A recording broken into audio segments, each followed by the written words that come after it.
build that trust over time. And look, everybody's on their phone, unfortunately, 6-8 hours a day. Like, how can you be the person that they're looking at on there consistently over time? And eventually they're going to need a mover. They're going to need window tint. It doesn't matter what you're doing. How do you get in front of as many people as possible and build that brand awareness and trust so when the person does need your service, they can find you? That's it. The best place to live is in someone's phone, because you're absolutely right. That's the place that they're going to look at while they're at work, and they're going to be looking at your captions, and they are brainwashing themselves into becoming your fan, which our goal of our company is, what are we going to do that's going to make this person a raving fan of our company?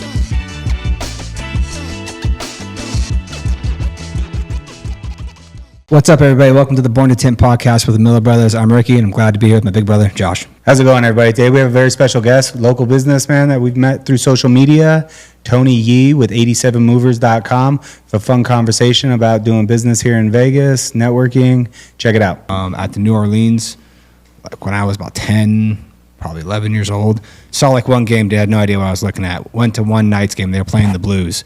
Instantly fell in love because it puts together all of the best aspects in my eyes of the major sports. You have the physicality of football, the accuracy and the precision of baseball, and then the cardio of soccer. And then they're on skates doing it, and they're going nonstop the entire time. Like the speed that they play at, watching it on TV doesn't give it justice. When you're actually there and you see them skating, you see how fast and how hard they're going at all times, it's like, I don't see how these guys do it. These guys are amazing. And the pacing of it's great. I think the 3 periods. Do you drink at all?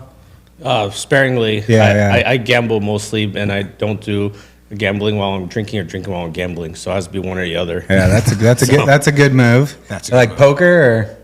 Oh, sports betting, dude. Cool. Yeah, sometimes I even put that I sports bet. I lost, I win, well, whatever it is, and I put on stories.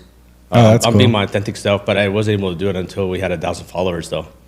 Oh, okay. Yeah, so yeah, I've probably repelled some people, but I'm being true to myself. And one person that was coaching me on social media told me that I should go ahead and do a little bit more about my personal self, and also a little bit about my family and some things just besides moving, because people want to see that you're relating to someone. And I noticed that we get a lot of views from there too. So.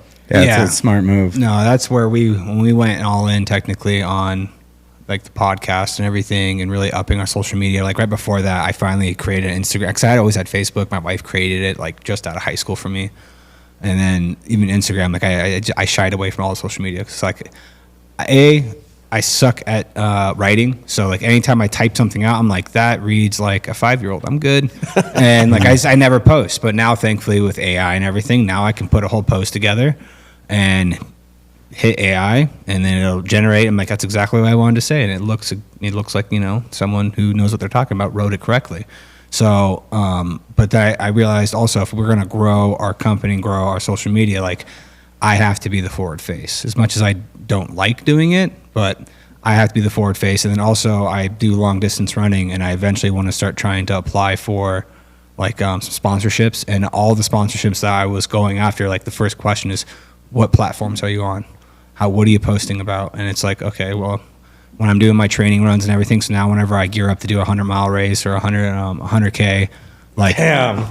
Yeah, it's been a fun journey. But every time I do that, like it's like I'll post all my training runs, so to where that's kind of like the personal side of what I'll put out there, to where it's like I'll get up at 3 a.m. I'll go for an hour and a half run, prep my lunch, have my breakfast, and then go to work.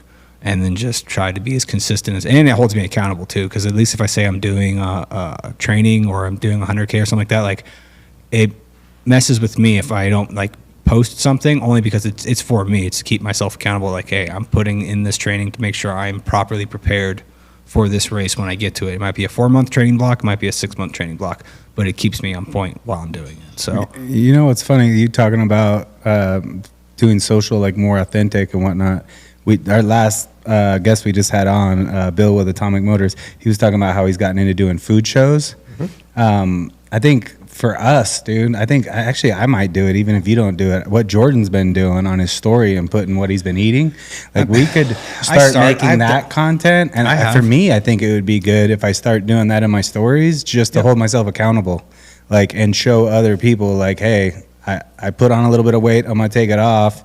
here's what I'm eating, and then actually post it every day. Like, okay, I'm gonna have whatever it is. I and started doing that that. would be kind of fun. I started doing that probably about 2 or 3 weeks ago, and then my wife's family came into town, and then it was about five days of throwing all that out the window because we were out drinking one night, and then whatever I was eating, it's like, oh, I'm not necessarily going to post about this, and also too, technically, I was on vacation, so it's like keep my phone down away from myself as much as humanly possible. Like I want to enjoy the time I have with the people I don't get to see that often. So, but I have been trying to do that with my stories. That's the one thing that I really don't engage with too much on Instagram, but that's the same thing we got told is just post it on stories. If you have a good interaction with it, you can change it into a reel if you want to, but just be consistent with posting on your stories, because then you're letting people get a glimpse into who you are, and especially for your company too, because then the people that are following along, if you're tagging along with your company, they are getting to know you, the type of person you are, and then when they go to say get a quote or hire you, like they already feel like they know you. You've already gained that trust from them. That's so cute. You hear the little grumbling. Oh, man. So you've got a moving company, Right. How long have you been here in town? How long have you been doing moving? 2011, I moved in here. I'm from University of Nevada, Reno, the real Nevada. Oh God! Who's got the Wolfpack. cannon right now? Yeah. Actually, UNLV will get the cannon for the next 5 years. I'll admit that. But listen, at least we will have the number in basketball for UNLV versus the Nevada Wolfpack. It's just that it sucks that they're so mediocre and they don't rise up to the competition to the top. So been following Mountain West basketball and football since I was 15 years old, and Oh, nice. and so it's really cool to see these athletes make it to the next level, whether it's going to be international ball or possibly the NBA. Yeah. And that's one thing that I started betting on since I was 19. And I will never teach people how to gamble. So if they don't know how to do it, well, they better learn that bad habit themselves, because I don't think anyone should gamble. Yeah.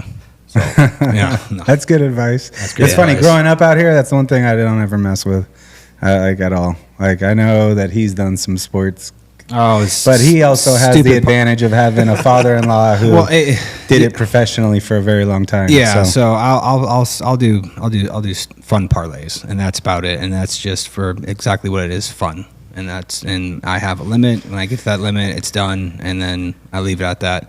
And yeah, I had the edge of my father-in-law was a professional gambler. So before that in New York, he booked in New York. So like the conversations we had through the years of getting to know each other, like things I would never think about. Was the team on the West Coast or East Coast to begin with? They just fly across the country. They're playing the next day, and then like those small things, like even when it comes to football or baseball, what's the weather like? When it comes to the overs and unders and all things. I mean, things I would never think about. It's like that. I've brought that into the aspect of thinking about certain parlays, and now the fact that you can even bet on player props. And to me, that's if you are into fantasy football or baseball, like you're looking at those stats constantly. So that helps, in my eyes, gives you about an edge in the fact that if you're like in the middle of baseball season, I'm looking at strikeout totals throughout all the pitchers, depending on what categories we're playing in our fantasy league. Like I'm looking at the pitcher props for strikeouts. So but no, nothing serious at all. Just baseball's fun. your sport then, because I think that's a good choice.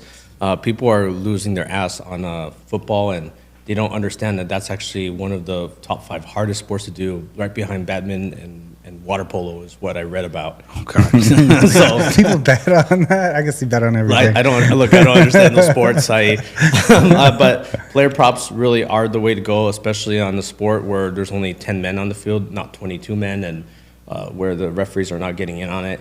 I really believe in that. And also, if you're able to identify if this person's going to perform, it's also a good, what's that word? It's also a good measuring stick if you're going to be good at getting the right people for being hired for or hiring them to service those people. Yeah. And that means that you're not always going to be right. I mean, if I was right, I probably wouldn't own a business. I'd just be gambling all day long and live in Dubai or something, right? Yeah. There's no such thing, because that's clairvoyancy, and that just doesn't exist. Yeah. So you say you come down here in 2011. When did you start the moving company? 2020, it was January 22nd. It was a month before that God. I had gotten fired. Good timing. Yeah, it was pretty terrible, because we only had 18 jobs from January 22nd until middle of April. And that's about how many jobs we do in a week now. That's awesome. Yeah, so it was terrible timing, and we started really, really humbly. And to pay for that first truck, guess how I did it? Because I didn't have any money. Gambling. So I won some parlays, and I put down my first $8,000, and no one wanted to lend money to me. I mean, even like 2 years later, no one wanted to lend money. I went to the bank, and they said, "Here's $1,000 credit line," and I said, "Wait, are you serious?" Look, I can't accept this. And they were expecting me to be excited. And I was like, I'm not excited at all.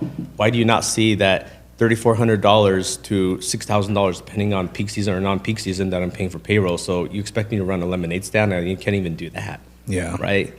So that's why I have a disdain for the banks, and we just been shoestrapping it. And because we don't have unlimited money, and there's so many great movers over here in Las Vegas, and they do really well with the money that's given to them. I can't what's that word? I cannot pace them when it comes to money, but I can at least make a better social media account than them. Oh yeah. That's why we're going to be the best Nevada movers on social media, and I follow a lot of really great accounts. Like Brandon gave us a big shout out last year, and now we get 46,000 eyeballs every single month. The number 2 to number 10 movers in Nevada, they don't even have more than 2,000 combined. So they're not going to hold a candle to us, especially with all the plans that we have, because we made our social media strategy for the first 2 quarters of 2025 last year. Oh, that's awesome. Yeah, see that's kind of where we had, my dad started the business in 83. We moved out here in 92. So we have the brand built into the community just for us being out here so long, but we really went all in with our social media about 2 years ago. And it was at the point where we started, the concept of like the podcast and everything, which he'd already priorly tried to push me into doing a couple of years prior. And for me, it was like, how are we going to do it? It was, what cameras do we need? What stuff? Like, I'm like, at the time I was already spread so thin. It's like, I can't do this research right now. Like, I've got no clue what the logistics side of this has to be. So like, until you give me something, I can't roll with it. And then we got lucky and stumbled upon Pineda Media, and he was, use my team, we'll show you how to do the podcast. Signed up, they gave us a phone call. We talked to the points of what it would take for us to do, how much it would cost, what we'd get in return. And then it was like, all right, if we're going to do this, we're going to go all in. And we got to make sure that we put everything into this. Otherwise, we're not going to see if it's going to be beneficial or not. And as soon as we started doing it, I think we definitely saw the return much faster than we thought. And in return, like just the eyeballs and the phone calls and the leads all of a sudden going up, because now we were that much more consistent and putting out a piece of content every single day. And then with those pieces of content, being able to educate our customers on what you can and can't do with window film when it comes to flat glass, because that was the biggest push. Like, everyone knows you can tint your car. The big push for us is, let's let people know that you can tint your house. You can put security film in your house, slow someone down from coming into your home, and do all these different things. And as long as we are consistently putting out at least one piece a day, now we're trying to get to the point where we want to get to 2, 3, 4 different pieces of content, and have it all be different too. Have one from the podcast, an educational piece of content, installation on the auto side, installation on the flat glass side, and try to keep it mixed up as much as possible to where you're not telling the same thing over and over again within the same 4 pieces of content in one day, but like multiple different storylines within our company. So now people get to know us to where when they come to us, they already know, like, they're already part of the family. And it works so well with paid ads, having a lot more organic constantly going out, especially like you follow like Gary Vee, like, jab, right hook. Not a good one. Like, the organic content that's not selling is the jabs that you're constantly getting. And then the person that's seeing the ad, it's not the only thing they're seeing. So, build that trust over time, and just kind of, we didn't reinvent the wheel. Just go out and find people that have been successful with it. Look, everybody's on their phone, unfortunately, 6-8 hours a day. Like, how can you be the person that they're looking at on there consistently over time? And eventually they're going to need a mover. Eventually they're going to need window tint. It doesn't matter what you're doing. How do you get in front of as many people as possible and build that brand awareness and trust, so when the person does need your service, they can find you? Like, hey, man, that's the it. best place to live is in someone's phone, because you're absolutely right. That's the place that they're going to look at while they're at work. Yep. And they're going to be looking at your captions, and they are brainwashing themselves into becoming your fan, which our goal of our company is, what are we going to do that's going to make this person a raving fan of our company? Yep. Yeah, so we're gonna be here to create more loyal fans. And whenever my guys are asking me for help for direction towards a solution, I always ask them, I was like, hey, make sure that before you present me a problem, present me a solution that you think will work. And if you are stuck, ask yourself, what would you do if you were in their situation? Oh, my bad. And what would you do if you're in their situation, and how will you become a loyal fan of 87 Movers? Yeah, that's great. No, absolutely. Like, being second generation in this business for us, we got to grow up around multiple different people coming in, installers and stuff like that. And something I didn't realize until later is, like, if you have a problem or issue, just like you said, like, that there's a problem, that's okay, that's fine. But, like, don't just come to me and bitch about it just to bitch about it. Yeah, right. Come to me with, like, all right, so you have this problem. Well, what do you think would be the solution? And it's not like, I mean, I'm not going to say, well, no, your idea is stupid. Like, give me an idea. Like, if you have a better way, if you think you have a better way of either doing operations, or there's an install technique or something, like, I'm never going to sit there and tell you, like, no, you shouldn't. You have to do it my way. My way is the only way. Like, no, like, come to me with a couple different solutions to the problem. Let's test it out. And if it works and it is more efficient and it's a better way to operate, then that's what we're going to adopt. That's what we're going to go with, because that then helps everybody move forward. Just don't come to me and say, like, well, this sucks. Okay, well, how do we solve this problem then? And then you just expect me to come up with something out of thin air, and you just want to, bitch to bitch. And it's like, that couldn't annoy me anymore. It's like, come to me with a solution. I've got no problem. So what was, hold on a sec, if that's my guys, nope, that's not it. Okay, they can answer phone. But what was one situation where you were presented a problem and then you took on that solution, and then now it's implemented into the way you guys do things? I can go silence that. Film cutter right behind there. We have our guy in the back right now who's cutting up the jobs for the next day. So in flat glass, we used to cut all of our patterns out of our box. That thing back there is called a film handler. You put the piece of film on, you put the roll on it, and you're able to cut the film to pretty much almost exact size, and you're able to create a factory edge on any part of the window you want, to where now I can take an installer that I don't have to train him over years to install a window, to where you don't have to have a factory top to make it easier, or you don't have a factory top, so you have to do a factory side. It's a lot harder to install a window that way and install it cleanly. Now we can use that thing, and we can make it to where every window has a factory edge on it. And then beyond that, it also saves material, because now we can cut every window to an exact, like, about 1 inch over, and saving an inch or two on every single cut. I mean, we installed just under 100,000 square feet last year. Damn. If I'm saving about an inch or so off of every single one of those patterns, I just saved thousands of dollars. To where it's like implementing that, and like I pushed back on it to begin with. My brother was the one who wanted to use it, because it can be time consuming if you're not trained on it. But as soon as you get trained on it, you can be extremely efficient. You can cut up an entire job perfectly and get it ready to go, give it to a crew, and send them out. Well, and the other thing is even in the past, even when we first started using it, there's a way to set that thing up on top of a ladder. So just out of habit that's what everybody always did, was you bring all the different rolls of film onto the job site. Sometimes it's 2 or 3 different shades of film in 3 or 4 different box like sizes of film. So a 6-foot roll, 5-foot roll, 4-foot roll. You got to bring all that in. You got to bring that in. You got to set it up on a ladder. Then you got to load each roll in there, and like, compared to someone who's experienced and been tinning for 10 years that can just start pulling the film out of the box quickly and just have the patterns cut maybe a little bit faster on site when you factor in all those extra steps. Us getting to the point that we're using a CRM, and when we're doing our consultations, we're getting exact measurements with pictures and notes and locking in for sure these are the shades and that's what it's going to be. Now all of a sudden making it to where you don't need to do all of those extra steps of loading all of that stuff out of the van into the customer's home or a commercial building, set the cutter up, but you just show up and the patterns are already cut. Like, how much time are we saving on each job site? Like, yeah, you might be able to cut it out close to the same amount of time out of a box, even here on the floor, but you're wasting film. The film might get dirty, contaminated.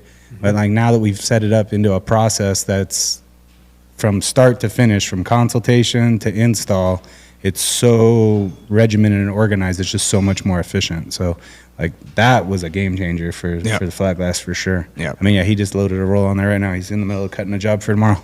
Yeah. That's so badass. I love when a suggestion that your guys are bringing to you is something that works, because one of the things that I hate is when the expert of the company happens to be the owner, and that's usually not a business that's going to last. So a business happens to do with people that are bringing in more ideas. You're hiring people smarter, stronger, and more skilled than you, but you're giving them work because they don't have the entrepreneur mentality. They have 9 to 5, which is still okay. You need followers, and you also need crew chiefs in order to get this done. Yep. So one situation was a customer thought that we stole their firearm, and it was inside of a man purse in like a JanSport, whatever it was. And we had just loaded up this pod from an apartment, and it took us about 3 hours, me and my lead guy, Caleb. And there was a junk removal company that came as well. But one area got junk, one of the big guys. And they were also putting stuff into the bin and into the dump truck itself. And I was paying attention to them. And I also asked, I was like, hey, this is a concern to me. There's actually contractors while we're working.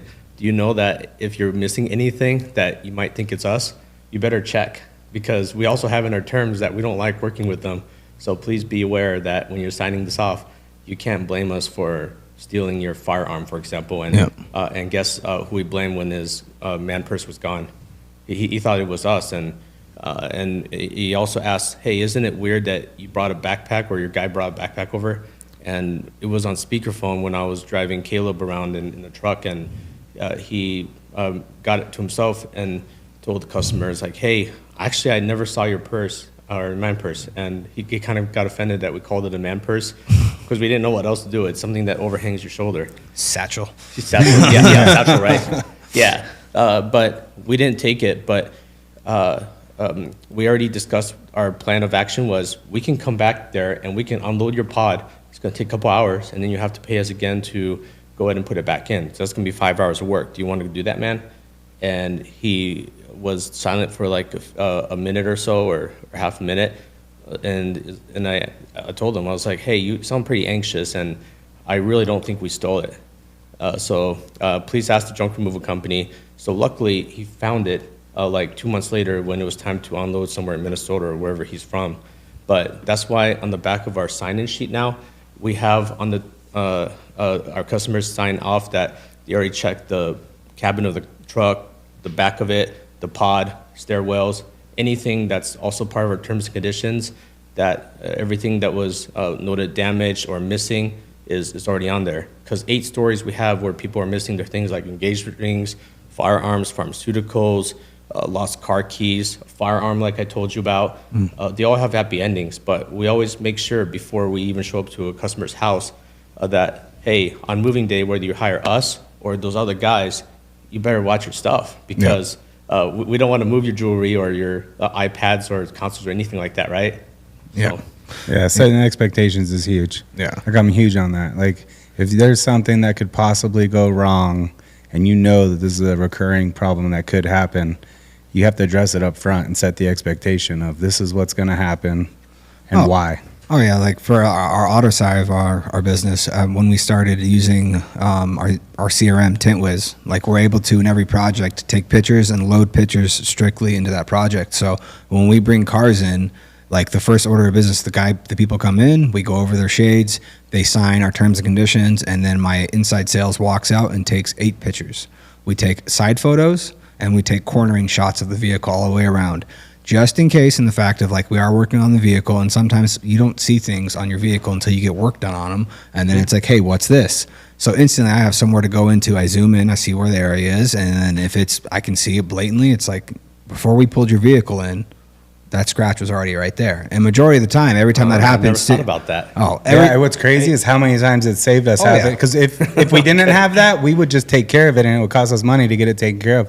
It's been several times that it's been like, one of them recently that was kind of crazy. It was a brand new vehicle, and like the wife brought it in, and the husband then contacted us. This is a brand new vehicle. She just got it from the dealership to you guys, and we had the picture showing when it arrived, it already had damage on it, and it was like all right, like, and there's no argument at that point. It's like, okay, cool. I guess we just didn't see it. Like, Yeah, and it's I don't gotta I'm not I don't want to argue with my customers. Like, and then if unfortunately and that's why I have to explain to my front desk, you guys gotta make sure these photos are usable. Like, stay still. Take these exact cornering shots in the front. I have to be able to zoom in on this, because if I do zoom in and say I kind of can make something out, but it's not definitive, I'll tell the customer, I'm like, I think it's there, but at the same time, I do not have a good enough photo to show that it was there beforehand.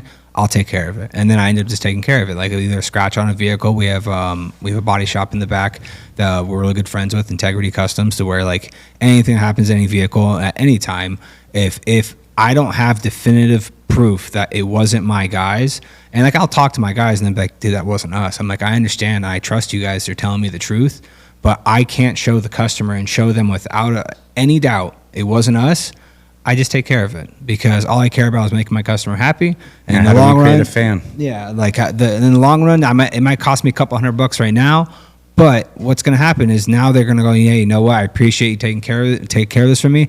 I want to get my wife's vehicle done, or I'm going to send my friend your way. And now I just have a couple more jobs sent my way because we made sure that we took care of our customers. And then if I have the definitive proof, almost every time I've had definitive proof, I show the customer and, like, instantly apologetic. They're like, oh my God, I'm so sorry. I'm like, hey, I understand. Like, there are things that get missed, and we are the last ones that had hands on your vehicle. I completely understand. Don't worry about it. You don't got to be sorry about anything. You know, thankfully we did have photos of it, and we can show you that, hey, that wasn't us. Or if any time it gets pulled in the back and someone notices damage on interior, or if there's a scratch on the glass, instant protocol is take a picture, load it into the program, notify the manager, and then he can start the process of reaching out to the customer, to where if it's egregious enough to where it's like we need customer approval to proceed, because some people are like, I'll replace my window. It doesn't happen that often. But if it's something like that, to where they're like, you know, oh, that wasn't on my vehicle. It's like, you can look at my camera stamps where we pulled your vehicle around this time and made it into my shop at this time, and then that photo was uploaded within 5 minutes.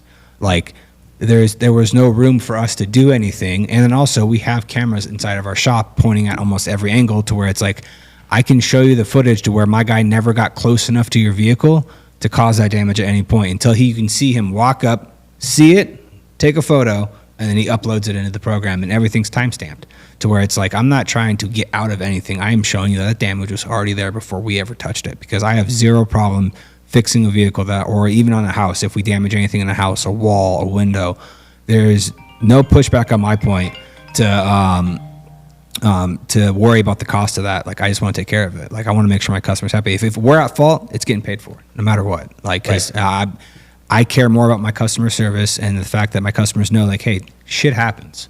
And for the most part, every customer is like, dude, don't worry about it. I appreciate you just taking care of it for me. It's like, no problem at all. And it's like, I know I didn't lose my customer. I lost a little bit on the job. Maybe didn't make profit, or we lost money on that job, but I didn't create an enemy. And now, because like, one enemy can cost me thousands of dollars, because if that one person goes out and say, do not use this company, or we get a bad review because of it, like, that adds up, and that costs us our credibility, which costs us a lot more money in the long run. Yeah, I mean, it's just like what you said, create fans, right? Yeah. How can you take that, like, honestly, bad situations like that are actually opportunities. Yep. Like, over exceed that person's expectations of how you're going to handle it, and now you got a customer for life. Yep. So, Man, they want to be listened to. And one of the things that average business owners do, unfortunately, is they ignore that person. And I know taking that phone call is hard. It really is. Oh, it sucks. Yeah. Oh, man, you guys damaged my wall, and the paint is really expensive to do. I'll be like, oh, shit. What do I do now? This is a new house, and that's where we learned we got to protect these banisters and these things, or else we're going to cost hundreds of dollars out of pocket. Mm-hmm. And I don't want to get into insurance about how it works, but I don't always file a claim, because that means that it's going to raise up my premiums. The customer's still going to be unhappy, so I get double whammied. Yep. Yeah. Yep. So because of that, that's why I'm really glad that you guys are looking at the long-term game and not, the short-term. Well, I'm going to lose a lot on this profit, but at least you're thinking about the next car, because this person that's able to afford this really nice car that you worked on, or maybe it's an entry-level car, they're going to think about their next one, because everyone needs a tin over here. Yep. No, absolutely. We had a GTR that we had, and we tinted the windshield on it. And my guys, they tinted it, but then they noticed something in the windshield, so they peeled back the tint to get it out, and they forgot to put back the microfiber on the dash, and then we put like a little rope that's a braided microfiber rope at the bottom of the windshield to catch any excess water going into the dash. And so they just thought it was a quick fix. They peeled it back, they soaked that one spot, got the hair out, squeegeed the window, and all of a sudden the key, the remote start wouldn't work. Oh, shit. Yeah, so thankfully the key itself would still lock the vehicle and still turn the car on, because that would have been an even bigger problem, because he ended up taking it. He called us and let us know what happened. And I was like, take it to the dealership. He's like, I'm going to take over the dealership. And that's another thing too. I'll tell them like, hey, my uncle's a mechanic. He's right behind us. He has a shop. He's business insured, all that stuff. But a lot of people are like, no, I want to take it to the dealership. And it's like not my favorite place to go, just because dealerships are going to run a price up no matter what, because dealerships just don't care. Right. So, but it's like whatever you're comfortable with. He took it to the dealership and they serviced the vehicle, and like, yeah, they fried a unit in the dash, and that unit was on back order too for like 45 days. So if his car wouldn't even be able, and the customer was super cool. Like, 'cause I called and told him like, hey man, you know, as soon as I found out what happened, I reached out to him personally and said, hey, I've been informed of what happened. Want to apologize for this happening, but yeah, just know that whatever it is, we're going to pay for it. We're going to take care of it. We'll get your vehicle taken care of. So thankfully, because it started, he didn't have to get a rental car, because if it didn't start, then it's like I would have been on the hook for a rental car for 45 days. That's something I might have submitted to the insurance company, because it's got to be extremely egregious. Like, it has to be at a price point where it's just like, I'd rather just have the insurance, like, we pay for it for a reason. If we have to use it, oh well. But if it's within a range, I mean, I think that ended up being about $2,500. We just paid for it out of pocket. And like, as soon as we got done with it too, like every conversation I had with the customer was a great conversation. We got done with it. It's like, hey, I have my wife's car. I'm gonna bring my wife's car into where it's like, all right, now we get to do his wife's car. He did everything around it, and being like, I think a $700 car, to where like both their cars together, like we still ate a chunk, but I know I kept his work, and I know he's gonna keep bringing work back to me, because he even told me, he's like, you know, to be honest, I will bring everything to you. I'm going to recommend you guys. I understand things happen, but you took care of it, and that is very unusual for that to happen. And I really do appreciate making all of this really easy for me. I'm like, we had ownership of your vehicle. Like, of course I'm going to do that. Like, why would I? In what world am I going to sit there and tell you like, oh, we didn't do that? Like, well, unfortunately, there's a lot of people that won't. But like, your point about insurance is really good. I think most, especially young business owners or someone that's, you know, hasn't scaled up yet, that might not have the ability to pay that out of pocket, is going to lean more towards just using the insurance.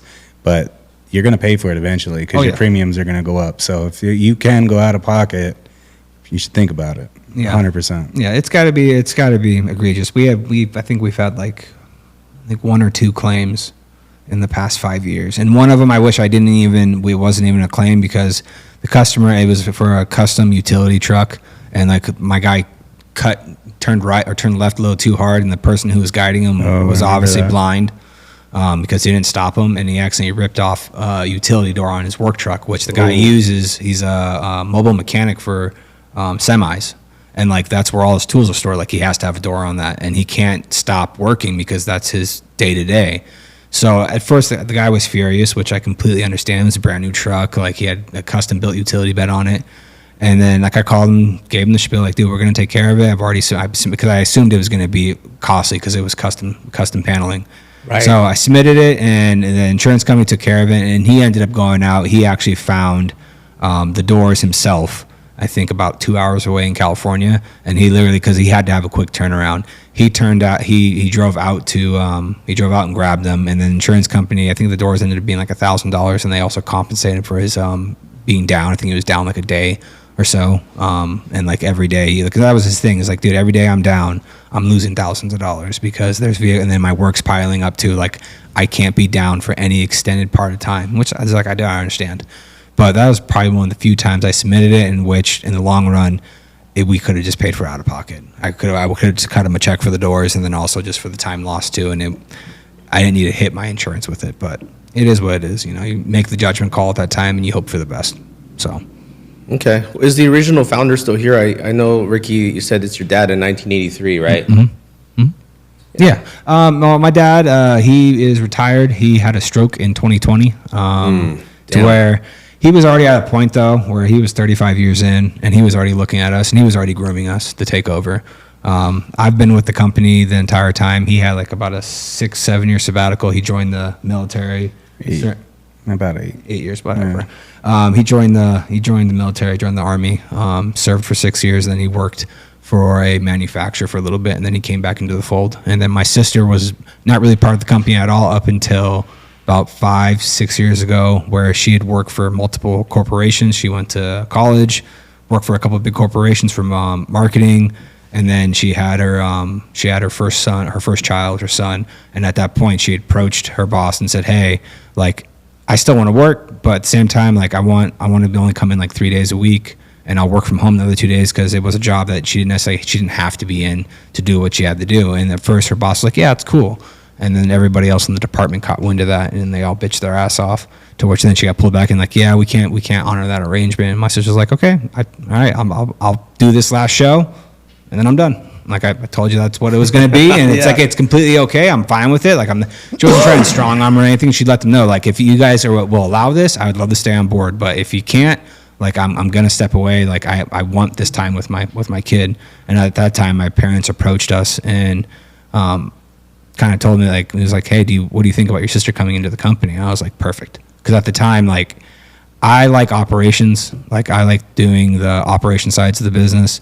And I needed someone that I could trust when it comes to the books, budget, and like social media and all that stuff, like things that I'm not strong at, and nor do I want to get better at it, and I need to be knowledgeable of it, but I don't want to have to shoulder that burden too at the same time. Like, I need someone to be able to do that, and I couldn't think of anyone better than my sister. Like, when it comes to being able to work with my brother and sister, I know I can 100% trust anything that is happening, to where if I hand it off to him, if it's a job or anything like that, and like I need something like done perfectly, like to standard, like if I'm actually physically I'm there myself, like I can hand it off to him and I don't question it at all. Like, the same thing with my sister. Anything that comes with the books and the budget and dealing with the accounts and the money, I know I can trust her wholeheartedly, to where it's like I'm going to her like, "Hey, I want to spend this. Can I spend it?" And it's just like, it's a yes or no. Like, if you tell me no, I'm going to say, "Okay, at what point can I make this purchase or make this investment?" And then we'll talk about it, and then we'll go from there. Or, "Nope, we can afford it. Let's do it." Then I move forward with it. But it's like I go by what she tells me, because she's plugged into all that stuff. Like, I have knowledge of it, but at the same time, I rely on her being the expert. Like you said, you got to put people around you that are going to be of a difference of opinion, that you're not just your way no matter what. You're the expert in everything. I know I'm not the expert in everything. I know I'm the expert when it comes to putting a piece of film on a piece of glass. I know I'm one of the best in the world. That's where that lies. Beyond that, business or anything like social media, I am leaning on as many people around me that are going to help elevate me as much as I possibly can. And I'm going to listen to what they say and say, "Let's give that a try. Let's go for it," and see how it goes and go from there. Do you guys have support groups like what I do? Because whenever I'm stuck, I always lean to my friends that are also other movers here in Vegas, and also have Facebook groups that I can ask questions to. Do you have a resource like that? Like I do? Yeah. So within, like I said, we're very lucky in the fact that we're second generation. So we got to Right. grow up in the industry. So within our industry itself, our probably closest circle is with one of our manufacturers. We have a, what's the panoramic meeting? What would the panoramic meeting be called? It's like a dealer Conference. conference. We have like a dealer conference every year, to where one of the films we sell, you have to be pretty much qualified to sell it. So within that group itself, there's about 300 of us, and there's even a smaller group, the Panorama Pro Dealers, which is like only about 80 of us. We have a conference every year, and I would say that's when that networking really started for me at like age of probably, I think I was like 16 or 17, going to one of those conferences for the first time, and being able to, at the time, not understanding it, but as I got older, realizing that the whole point of those conferences, yes, is you get to go have a fun time. You know, the manufacturer's paying for everything, get to let loose a little bit. But while you're there, talk to the other business owners about ideas or anything. So then we started getting real close with them. And then beyond that, we have our window film tin-offs that we go to. So I started competing in tin-offs in 2012. And at first it was just for glory. Like, I wanted to say I was the best. But then realizing real quick that, like, the biggest benefit to those get-togethers is talking to the other people around the country, like, "Hey, what's working for you? Have you been busy?" And actually getting that networking, to where now we have a big network of friends, to where if I have a huge commercial job that I'm going to put a bid on, there's about 3 or 4 people that I'm calling before I even move forward with how I'm going to actually bid it. because I want to run some ideas off them, because I know they've bid multiple projects like that. Like, I've done it in the past, but still at the same time, I trust them. I can run the particulars by them, and they'll give me their honest opinion. And also, it used to be a big thing in our industry. You have to keep a very tight lips because you're worrying about someone poaching your client or poaching a big job. Thankfully, the past 5 to 8 years, that has pretty much almost dissipated, and our industry is definitely starting to change. The fact, let's actually prop each other up. There's no reason to try to steal work from people because there's too much work out there. And also, you can use that other person for, say you do land a big project, you don't have enough installers, you need to be able to reach out to enough companies that you know that, like, hey, I have a couple of 10, 20,000 square feet of film I have to put up. Do you want to come, install and bring your crew, and they can come out for a couple of days and they can all make really good money staying on one project. So being able to have that, and then going into Facebook, there are multiple Facebook groups within our industry that got stood up, 10 years? That's 10 years ago? Yeah, about that. Yeah. 8 to 10 years ago, to where there are multiple ones that some are good, some are bad, because some people will be in there and be like, hey, they literally will start off, I am new at this, be nice. And then they'll ask a question, and then there'll be a couple people that actually answer it because they're looking for advice. And then you'll have the trolls and assholes that will sit there and ridicule the person. It's like, hey, why are you wasting your time? Because usually those are the guys that, unfortunately, that don't have any work, and they're sitting there just being keyboard warriors on their phone and sitting there ridiculing someone, instead of, say, prop them up. Like, you could use that. Say you help that person out, and later on, like, you do have a big project and you need installers or you need help with something, like, you're going to be known as the asshole, is making just no, like, you're not putting any contribution towards the industry, and no one's going to want to work with you, and you're never going to grow. You're just going to stay where you're at, and unfortunately probably be really miserable at the same time, which, I mean, to each his own. You can have fun with it, but yeah, so we have that within our industry, and then also what we're trying to create with the academy is trying to create our own internal subcontractor, our own network within the academy, to where when we run people, we start getting this going and start running the academy. Is that if you come through the academy, keep those people together to where you have our own little group, to where if you do have a question, you know that you're answering a question to you're asking us personally, and then also you're asking a group of people that have been to the academy. They're all like-minded. There is no reason, like, if someone's replying with something, they're replying with help. Like, this is how I approach this when I ran into that, not sitting there and ridiculing for no reason just because they got nothing else better to do. So Interesting. Okay. I should have known that people are going to be people, because that's the same things that I've learned as well. And one of the things that bothers me is in social media, I won't ever name these companies. I'm a classy dude. And even after I leave the job site for an estimation, people have told me that they're sad that they won't hire me for whatever reason. It could be price. It could be that it's something that we just don't do because it's above what we can do, because we know what our limits are. Yeah. So we let them know about that, be very forthright and honest. And when you're dealing with those trolls, and then they themselves, they don't have a lot of business, but they're there to knock down someone that's not as good. I feel really bad for them, because I think their life sucks. And that probably means they're not a very good person in their family either, because they probably treat their kids the same way too, if you can imagine that. Well, yeah, it's usually the people that are like that, unfortunately, they're hurting something. They're hurting in some aspect of their life, and it's like, I've thankfully have gotten to the point where it's like I see something. There are multiple times where I'll see someone doing that to somebody. It's like I will almost type something out, and I'm like, nope, not wasted. It's not worth my time, because now I've responded, and now they're going to respond back, and that might make me respond back again. It's like, I'm not going to get back that 10 to 15 minutes of my life Yeah, ever. it's So a it's giant waste of energy and time. it's a huge waste. You guys of time. wrapped that incorrectly. You're supposed to do it like this. And you know what I mean? So we started because we have this now. We started shooting a lot more content, Right. and we just recently I grabbed one of our youngest installers, I think he's the youngest too. Right. Our newest and youngest installer from Flat Glass, and I did like a little training session with him on those two windows over there. Right. So I let him do it to begin with. I timed him before I started filming, and I was like, all right, just do this at your pace, and it needs to be a quality, act like I'm the customer. I came back in, I looked at his work, and then I critiqued it, and then we turned the cameras on, and I was like, all right, now install, but I'm going to stand behind you, and I'm going to stop you when I see you do something that I'm like, you shouldn't do. Like, if it's something that has kind of multiple ways to do it, I'm going to show you how I do it, and this is the reason why I do it, but you can also do it this way and that way. But if you do something that you're not, like, in my eyes, is pointless to do, I'm just going to stop you. Did like a 45-minute video, and then Jordan cut it up into a bunch of different reels, and we put it on YouTube Shorts. One of them caught fire. I think it has It's like, I think it's over 500,000. over 500,000 views. And Damn, dude, that's awesome. well, when it first started, the yeah. first 4 comments Yeah. was talking about this guy is a horrible teacher. He doesn't know what he's doing.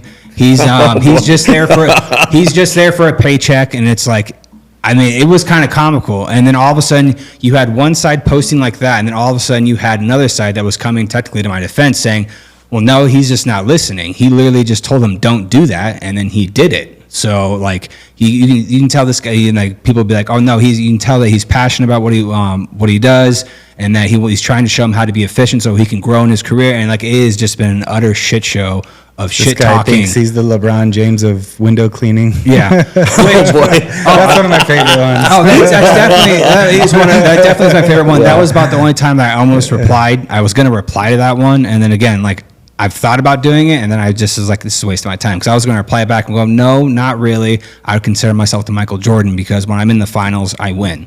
And that only comes down to, like, with our trophies, every time that I've been in the flat glass competition for the window film tin-off, if I've made the finals, I've won. I've never not made the finals and not won. I've been able to bring it home 4 times now. He's won once, but it was the year that I wasn't there. So it's kind of... Damn, guys. It is That's what awesome. it is. Yeah, and then I have made the finals and not won, because 2018 he won and I took second. Beat me by like a half a point. How many people are in these competitions for a 10-off? Between 60 and 100, depending on the year. And they're all from all over the country or over the All world? over the world. Oh, damn. Yeah, it's the Korea, biggest tank China, competition in the Italy, Australia. Yeah, so it happens. They have it once a year. It's usually in September. It started in like This year it's gonna be in your stomping ground. It's in Reno this year. in the second biggest small for little real, city. dude? Yeah, it's in Reno this year. Okay, yeah, just hit me up. I'll find you guys lodging without resort fees. Yeah, you're gonna be part of my sphere of influence now, and so that means we've got to hang out a lot more and off the set and have some lunches. Okay. Oh, absolutely. for sure. I'm excited Absolutely. to go to BNI with you next Wednesday. Yeah. Yeah, Cool. I'm What do you know about BNI? I did LaTip for like 2 years. I don't know much other than I know it's kind of similar to that networking group with like exclusive members for each different industry. And is it exclusive like that? It is, yeah. So I'm sitting in a chair. I'm the one representing moving companies. You're sitting in that chair representing tinting. The other person is insurance, and we're finding the common customers, and we're making warm introductions. Not saying here's a lead. It might be shitty, might be good. Who knows? Yeah. So this way you get the right introductions. You build that relationship. It's a lot easier to book someone that already trusts that person that last Oh, yeah. booked you, and then that social media backs it up. The reputation on Google backs it up, and what you do in the community also backs that up. If you're into some charity things, because I also bring my guys on charity events during Thanksgiving and Christmas time, Oh, that's because cool. those are days we're off. And if you're down to work for me, we're gonna pay you, and you're gonna help out the community. So shout out to some of my favorite vendors like United Movement Organized Kindness. They help people from the edge of homelessness to not be homeless. That's awesome. Where we also parked our first truck as well, and we also work for Councilwoman Diaz, and it's been a lot of fun to give back to the community, and a lot of times some of my guys are rough and tumble, and they may have come back from past where they didn't have a lot of stuff, and we're leveling up their lives, and that's because I also asked them, hey, what's your goals? How are we going to get there? I don't see the guys that are not very serious about their goals staying a long time with us. That's one thing I notice.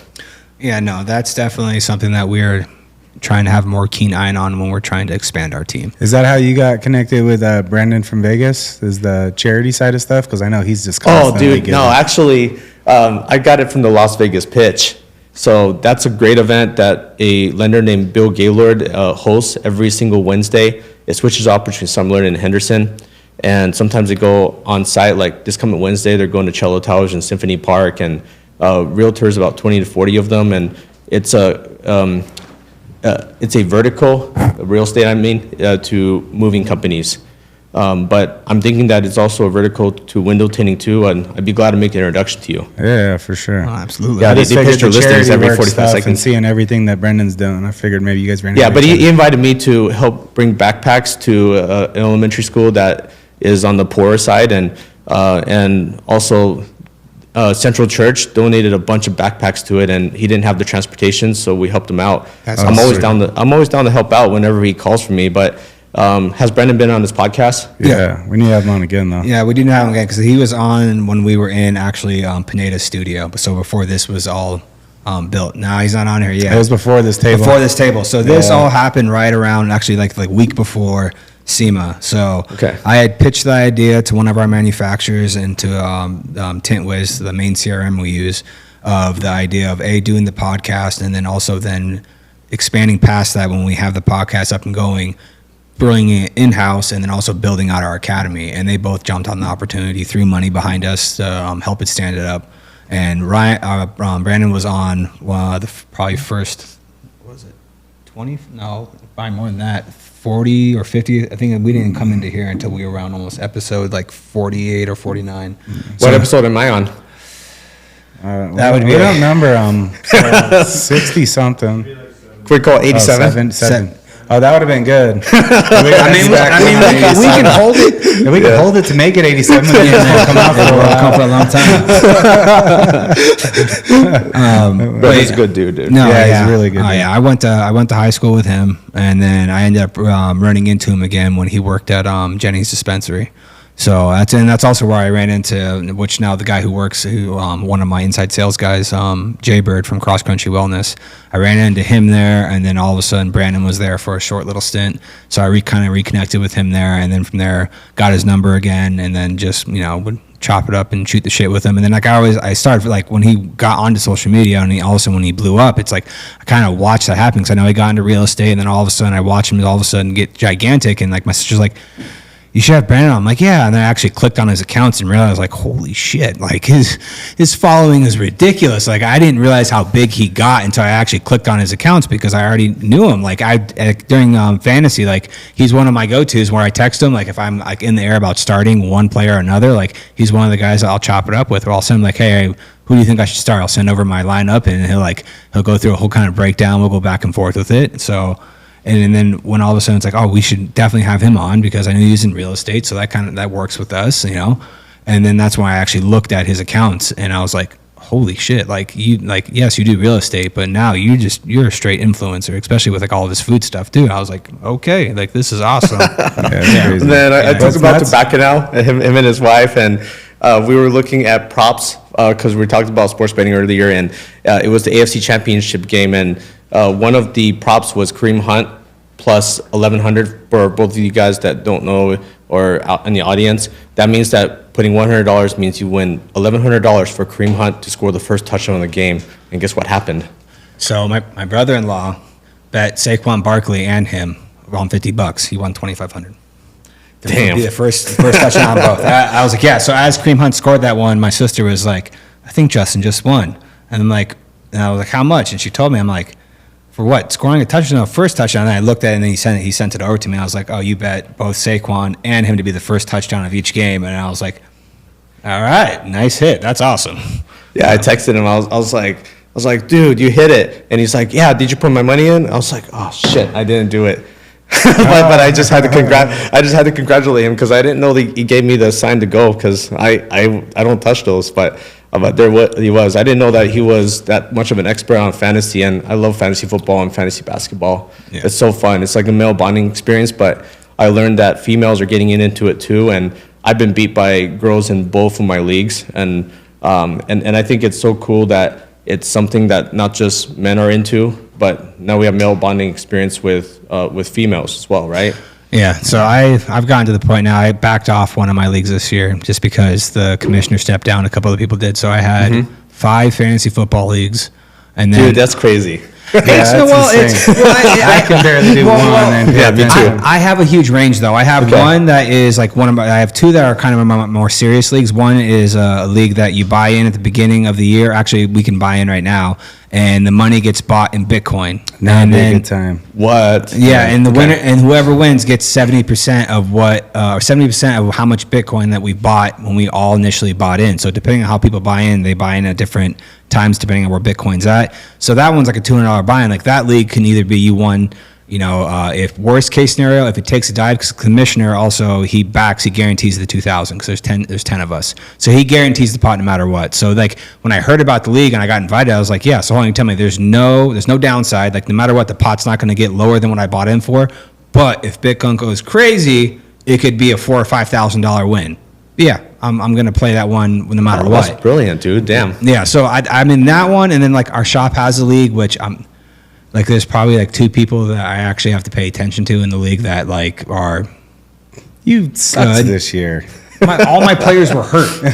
That's just unfortunate drafting. And then I have the. You drafted CMC, didn't you? Well, I had the one overall, I actually was in first place pretty much the whole season. and you lost. Well, that was with Pacheco, and he went down immediately. Yeah. And Cooper Kupp, who was down for a couple weeks, so injuries and everything. Well, you should have traded those but guys then away the when last they 2 had, weeks of the season. It was crap. So. because you didn't engage and make any trades to actually bolster your Oh yeah, lineup because for I don't playoffs. have time for Yeah, fantasy. so that's why I'm that's- down to one league. Like I said, I have one or two people I have to pay attention to. If you're not going to try to make any moves during the league, especially when if you're in first and you have a comfortable lead, you should be looking to offload players and take the good players from everybody. If you have the leverage, if you drafted correctly, you should have the leverage and have the depth to do so. If you don't, then that's like you'll get to the playoffs and then cool, you took first in the league during the season, and then you got knocked out in the first week, or you got knocked out in the semifinals. Like, well, that sucks, but you didn't make the right moves. So I have those. I have a couple of these. Also, you got to get lucky, man. Come on. Well, I mean, no, you do. But no, well, beyond that, what's also made me better in fantasy football is I started playing a fantasy baseball league with my buddies, like my closest group of friends, and it's involved to where like a couple of the wives, because they're all baseball nuts, including him.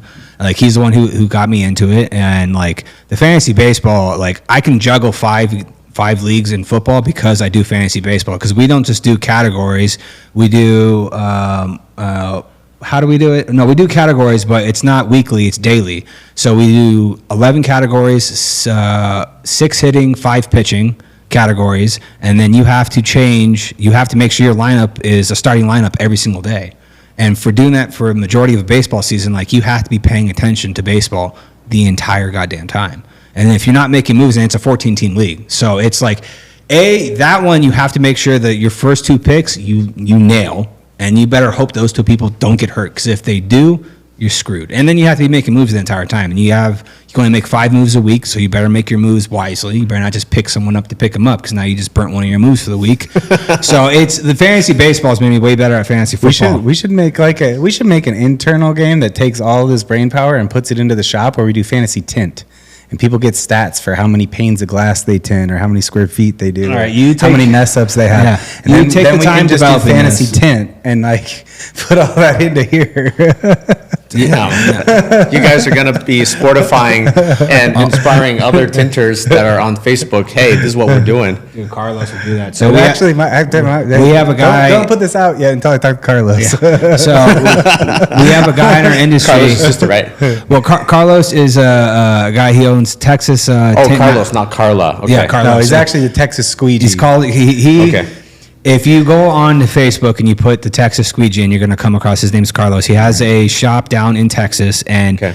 if you see all of his social media posts, you're going to get one character, and then you actually meet him in person, and he's a complete different person. So he's pretty much taken his love for entertainment and also like wrestling, so like WWE and stuff like that, and he brought it into our industry where he's created his character, which at first, And he even has his own tint Damn, dude, competition that's now awesome. called Tinner Battles, where he MCs it, and it's like a WWE kind of event. This last year, the main event was in the instructions. It said if you make it to the final round, you're gonna be tinting two double hung windows. a double hung window. A double hung window, which is like a window that opens, is a double hung window. Yeah. But when you get into the room, It's a window like that hanging from chains. It's literally hanging. It's not in a fixed position. That's tough, It's dude. like a cage match or a ladder match, but all of a sudden for window tint, and your partner has to like hold it stable while you tint it. Yeah. And it was crazy. Cool. Oh, it It's was- made it entertaining and fun. Yeah, because like to get into that finals, there was like 4 sub competitions where one was like heat shrinking the fastest, and like and when you watch it for the face value, like on social media, and you see the small clips, you'll see the trolls in there like, oh, this is just nonsense, like that quality's crap and all that, and it's like.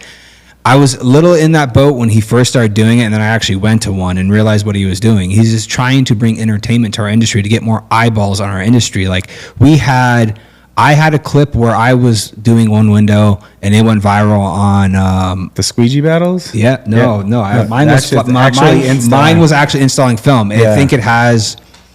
Last time I checked, like 12.6 million views On Facebook. On Facebook, and it's just him tinting a window. Yeah, and it's worldwide too. Because if you go into the comments, you can see it in when it started building up, you see multiple different languages, and And there's a bunch from, this is a crazy thing. We were already doing the podcast at the time.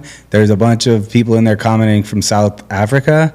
All of a sudden, our podcast on Apple was trending in South Africa. yeah, like it was top 30 in Where business. Elon Musk is from. Oh, it was Yeah. top 30 in business, and I think it was top 15 in entrepreneurship. And it was like, because at the time when that popped, we just hired our business mentor, and like I texted him, like he had randomly texted me on a Saturday, because I wasn't gonna text him on a Saturday, because it's like I know he's off on Saturdays. I knew I could reach out to him, but it's like I'm not gonna bug him with anything, because all of a sudden it was at like 1 million views, and like in my eyes, I was like, I know that I should be doing something. What should I be doing? So he had texted me about something personal. So I was like, actually, since you text me, and I explained to him what happened, he goes, dude, just engage. He goes, start engaging with people. Make sure that your links are in there. Draw everyone back to your pages. So someone would say something about like, they'd be talking about like, oh, he's doing this wrong and this wrong. And I'd sit there and explain, actually, this is what I was doing here. And the point of this competition was this, and this. If you want to learn more, check us out on our podcast. And I put our bingo. YouTube link, There we go. Facebook link, YouTube link, and then I even had because I hit Carlos up and said, hey, can you add into the caption? Can you put all of our links in there? He goes, absolutely. What do you want? So we put our podcast link in there. We put our Facebook link on there, website. just to funnel everything back to us, just to gain more traction. And it was like that was the week. Then all of a sudden I got a text. I think it was a couple of weeks later, and then he screenshot us trending on Apple Podcasts and goes, you guys are trending in South Africa. I was like, this makes no sense at all, but this is awesome. This is actually kind of cool to see like the reach that you can actually get to. And at that point I told him, I was like, dude, you need any help with doing anything with this competition, I'm here. Like I didn't understand what you were doing. I get it now. I'm in, because I was definitely a huge critic to begin with, because when he first came onto the scene, it was like the perfect amount of being the heel, to where he was talking in a way where it's like, all right, this is entertaining, and then he kind of went, my eyes almost went a little too hard, and it's like he was always talking about cars, which like I consider myself a really strong installer when it comes to cars, but I had never won anything in cars, so I kept my mouth shut. And then he started talking about flat glass, and then from that point I started poking him with comments, and like I kind of understood what he was doing. So I would drop a comment here, drop a comment there, and then I finally kind of caught his radar, where he replied back to me with a video, and we kind of got a little back and forth going. And then we went to one of the tin-offs where we were jabbing back and forth, where he finally competed in the tin-off. And by the time that happened, I think it was a couple months later, he had the tinner battles down in Orlando, and that was the first one we went to. I called him and said, hey, dude, we're in. Do you want us to do anything? He goes, dude, like, what do you have us do? Well, we talked to him actually at WFCT about, hey, if you do tinner battles again, add flat glass. Add And he flat said glass. he was thinking about it. Yeah.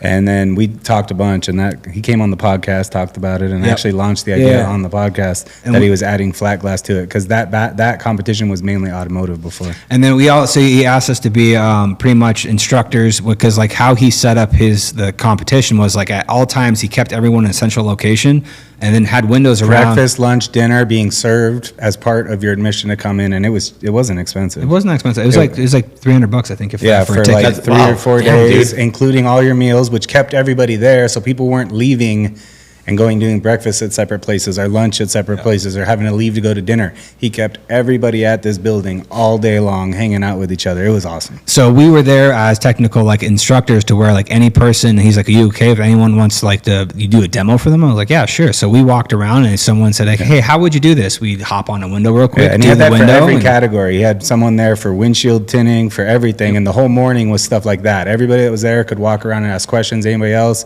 see installation techniques, tips, sports, whatever, and then the competition would be like the second half of the day.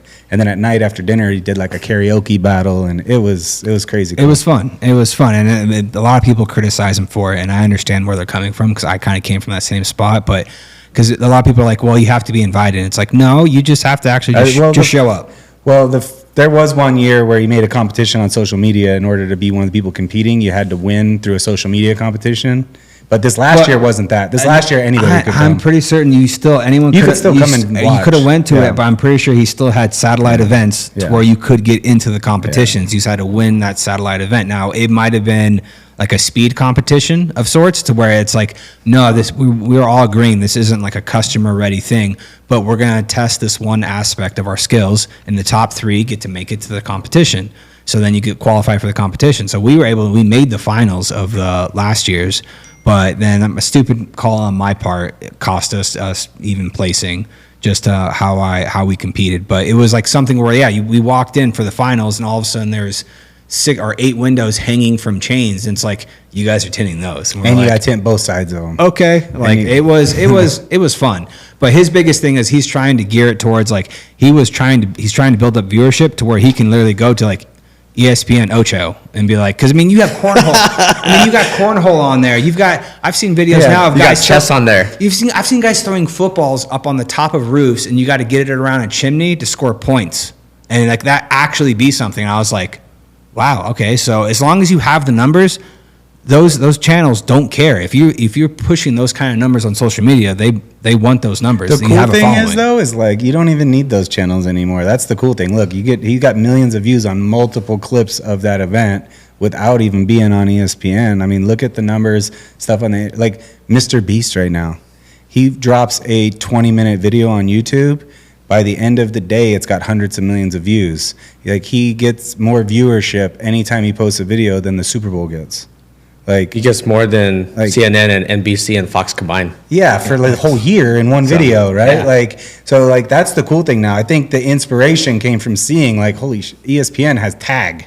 Like okay, that was one of the examples too. Well, we can ESPN ain't what it used to be either. Yeah. No. Well, that whole thing is dying because we have the ability to just put our own stuff out now. And if you make it entertaining and good, the algorithms are going to find people that want to watch it. So that's the beauty of social media and really increasing how much you're putting out there. Like, you don't have to be everybody's cup of tea, but if you find the people that do like what you're doing, that do like start engaging with what you're doing, that audience is going to build.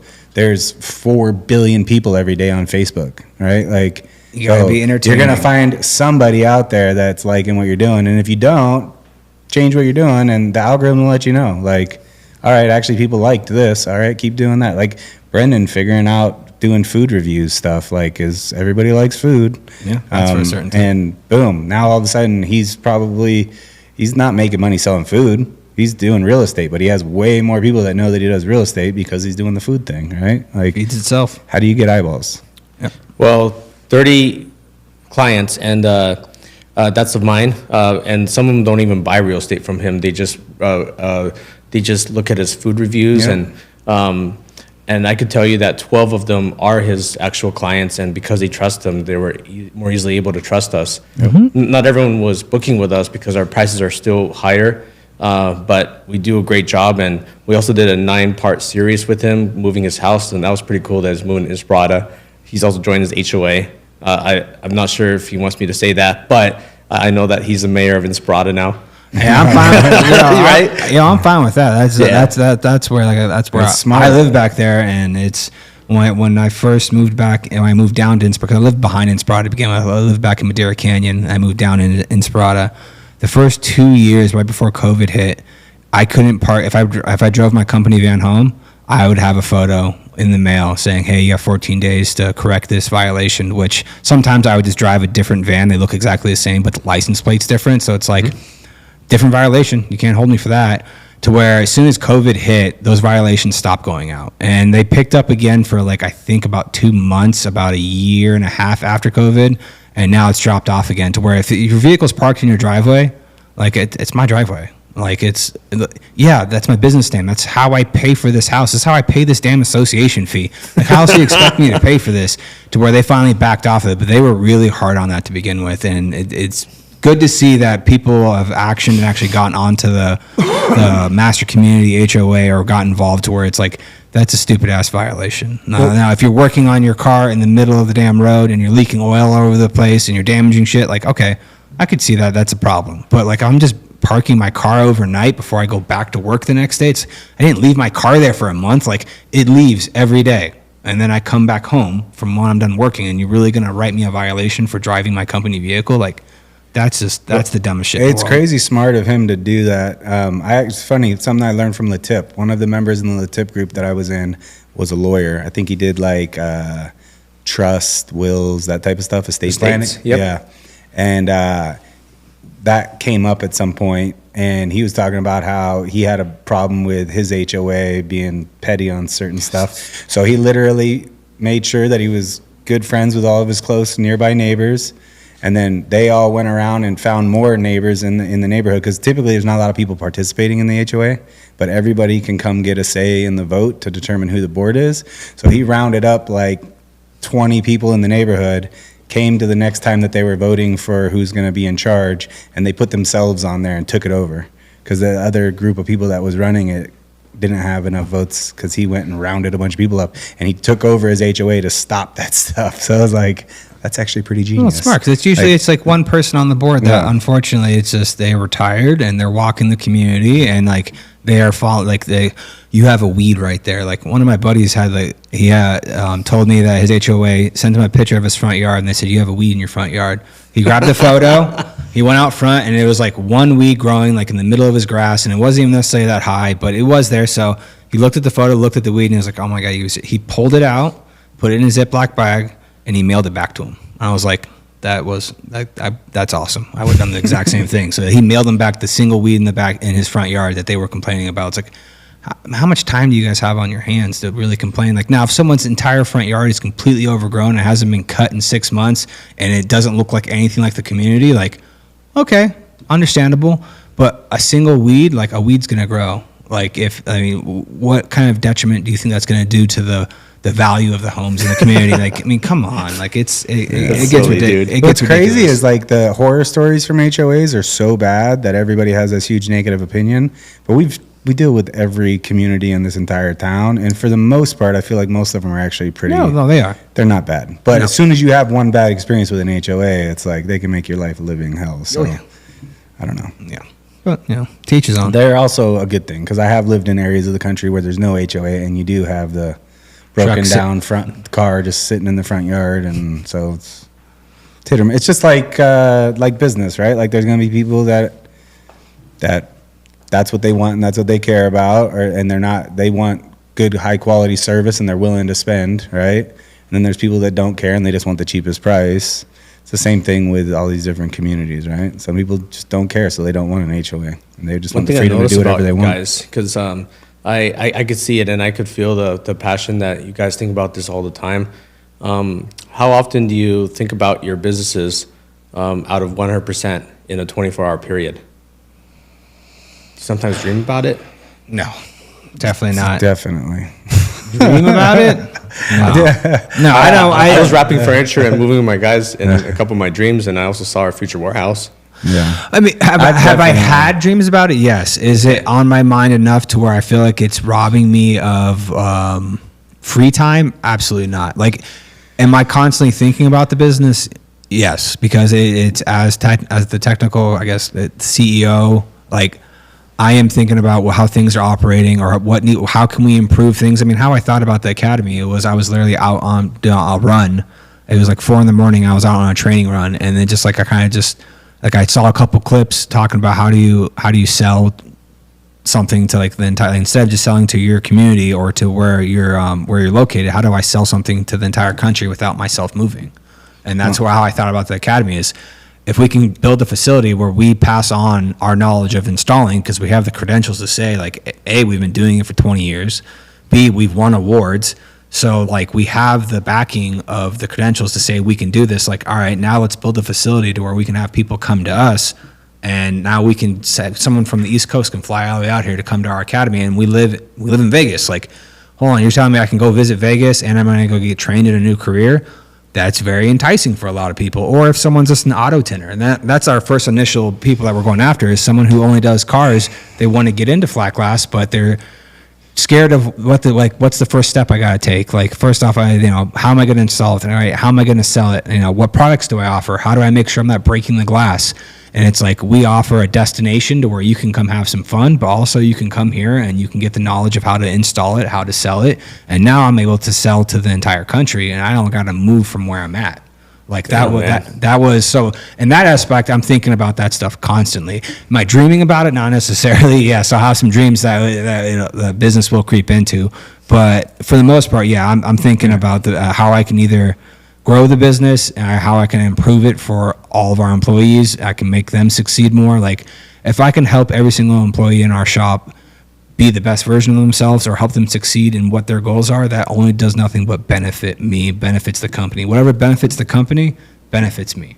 So that's kind of like my strict focus almost at all times. And we've got the cool thing going too, that we're different, and I'm definitely You're definitely different. I'm definitely all the time thinking about stuff. Like, even the academy, like, as soon as this spot was available, we were talking about renting it out. I'm like, no, we need a training facility. Like, so like, even like you realizing that's a good idea. Like, Sunday I was driving to go meet my daughter on the trail to go on a trail run, and as I was driving there, I was listening to a podcast, and I heard a business idea that kind of came to my mind.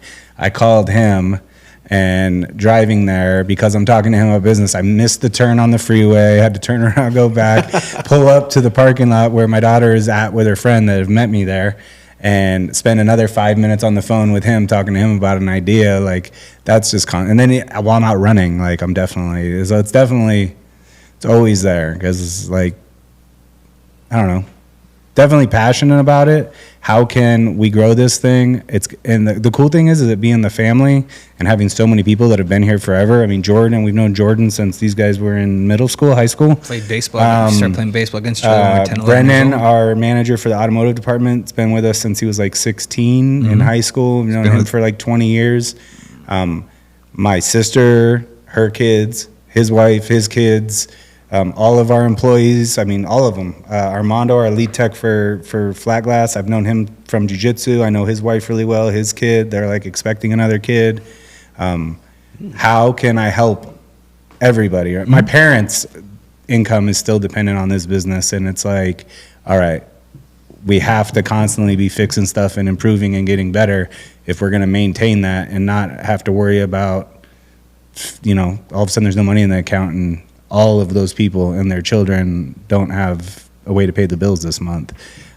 So, well, I'm not necessarily thinking of it in that way, like in a stressful way, but it's like constantly something I enjoy doing. Like, how can I figure out a better way to do it that's going to make us more profitable and going to help everybody out? Like, that's top of mind, like, I think all the time. Yeah. Man, I'm so glad to hear how all these family members are on the same business, in the same building. If they're not, they're working on it from home or whatever it is. I have seen a moving company that's 120 years old, and unfortunately they closed. One of the kids went to school with me over in Reno and sold me a bunch of my first blankets and first moving supplies, like the red appliance dollies, the big reds, and also a lot of my first hand trucks. So it sucks that the business went down, even though there's five sons that took it over. They just weren't passionate enough, like the great-great-grandfather who started in 120 years ago. So what's going to keep you from needing to shut down, like the one I just gave you an example for? I think we're lucky that we're second generation. I think that's like a common trend with family businesses in general, or just, I think there's a cycle to that, right? Like, when we grew up in this business, it wasn't this. It was our dad in a van and us having to go help on a house job, or when he got into the little warehouse bay out back that didn't even have a storefront, like after school, that's where we were going and helping. And, there were times where business wasn't so good, and things almost completely folded up, and being a part of that from the beginning, knowing how much work it took to get us here right now. I think being second generation, we have that passion. Now, the problem is how do you create that for the next generation when my kids haven't had to come work every day after school and on the weekends? And because we have gotten to this point now where they can focus on their sports or whatever. Like we got to do sports also, which is, I don't know how our parents did it, because we even like traveled and did travel baseball, and my sister did travel softball where we had an RV, and while they were still trying to like just hold this thing together, we're still able to do it. But we've gotten to like enough level of success now where our kids don't necessarily have to be a part of it. So it's how can we actually foster them wanting to come in and do it. So I've got teenagers right now that I've been fighting to try to have in here. They've come in the summers a little bit here and there, but none of them have caught like any kind of passion to be in here, because it's also a totally different time.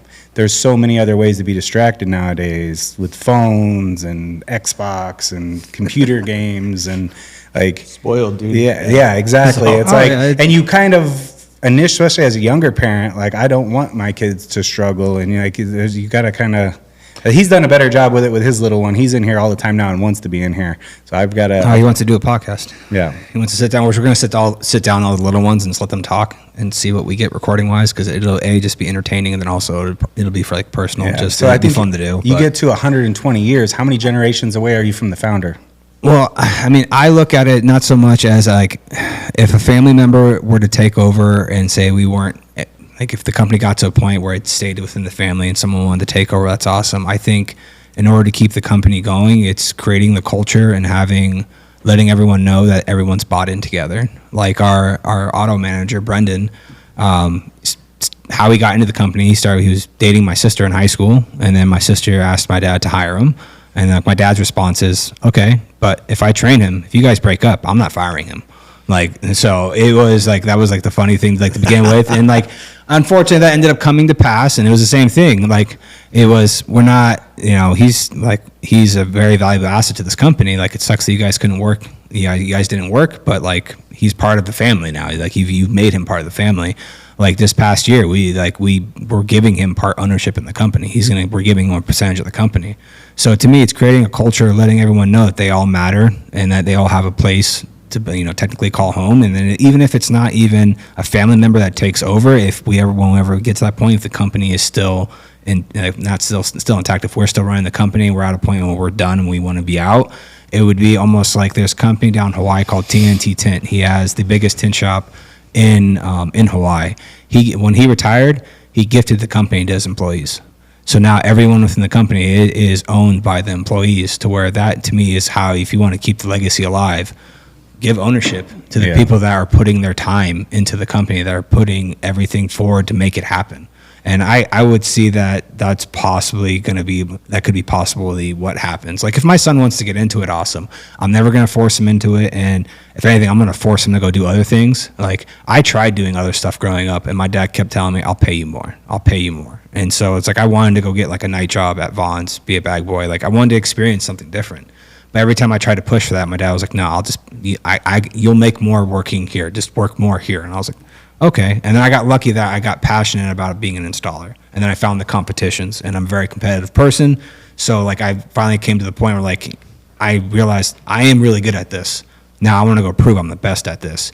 If my son develops that passion for tinting, which right now he has it, but he's 6 years old right now. So yeah, like every time he comes down, he wants to put wrap on a vehicle, or he wants to tint one of the little windows in here. And like probably just like I was when I was younger, like I'll try to show him something. Dad, I know what I'm doing. I'm like, okay, have at it, little man. And just let him do his thing. And he has surprised me on numerous things. Like I've cut in a pattern for him for one of the front doors of our vans when we were doing our fantasy draft. On a Sunday in the other bay. He was in this bay over here. He had me cut a pattern to where it would just fit inside the door, and like I cut it, and like I went to go do something. He's like, no, I got it. He pulled a stool over, wet the window, and just kind of laid it on, squeegeed it on. Like he came and grabbed me. I'm done.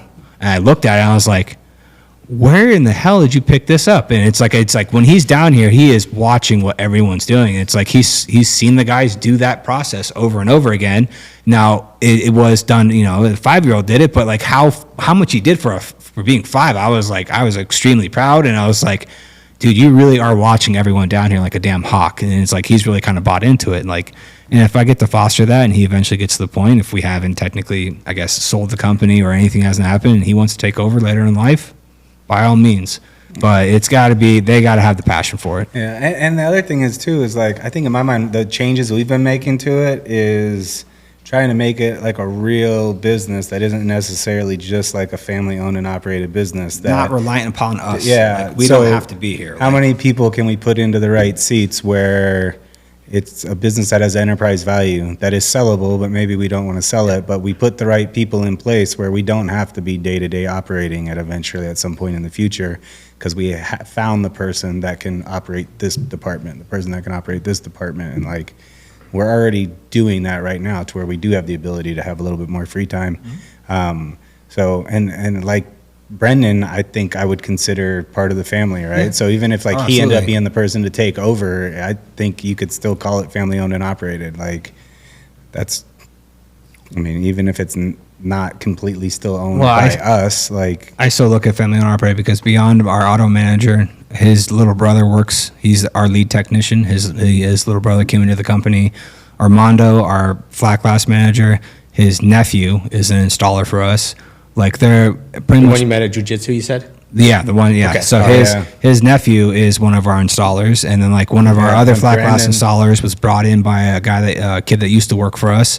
That we taught how to do auto. Like it's one of his best friends. So it's like a lot of people that we have kind of brought in. It's like it is extended family from almost each person. To where I mean, my our bookkeeper, she is my wife's cousin. Like at the time right before COVID, she was kind of looking for different. She was a manager at Marie Callender's, and then like she heard about like how I was looking for someone to run the front, and like instantly kind of reached out to me like, hey, is that position still available? I'm like, yeah. And then like I talked to her, and it's like, actually, this will work out perfect. do you know the funny thing? There's such a small world.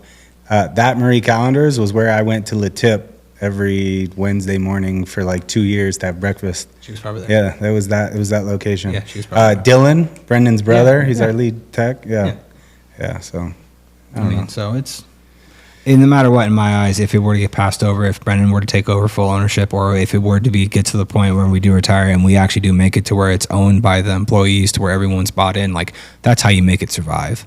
Is that you let everyone know that like what their say matters. Like I don't just look at you as, oh, you're just here to do your job. I have to have a robot here doing its job constantly. Like no, like if the company grows, it grows for you, and you get to benefit off it too.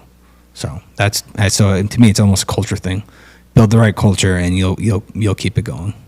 So Man, I love that. I just learned a whole bunch of stuff in these last 5 minutes that because one of the worst things about being your own boss is to hire the people that work for you, because not being able to trust them really sucks, and you're actually doing the opposite of what a lot of conventional wisdom has taught me, where you don't hire family, you don't hire friends, because you lose an employee by making a friend, or you make a employee and you lose a friend. Likewise, the other way, right? yeah, it definitely that can definitely be a sticking point, because we've definitely had some family members where it's yeah, we've had family members work here and not work out. We've even had a family member work here and then we had to let go because we caught them stealing. So Yeah.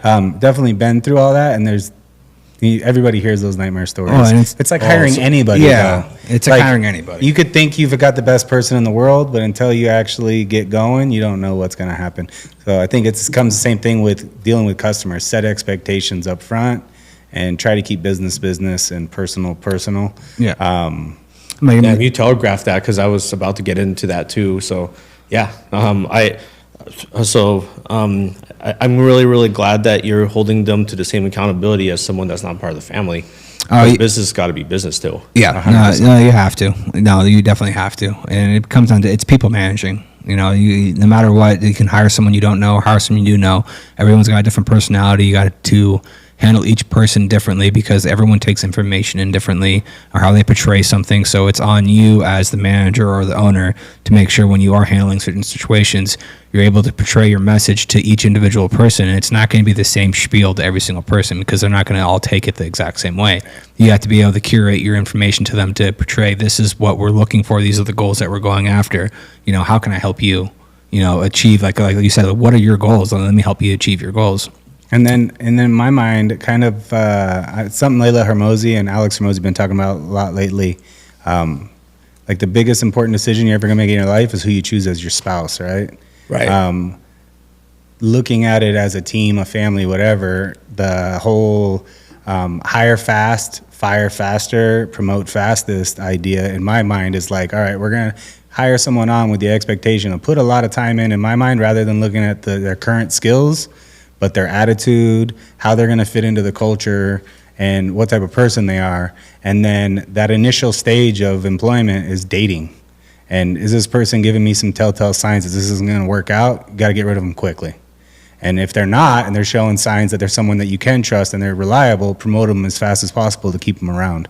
So it's like almost the same exact thing as dating or trying to find a spouse. So you want someone that's going to be a partner, that's going to be around for a long time.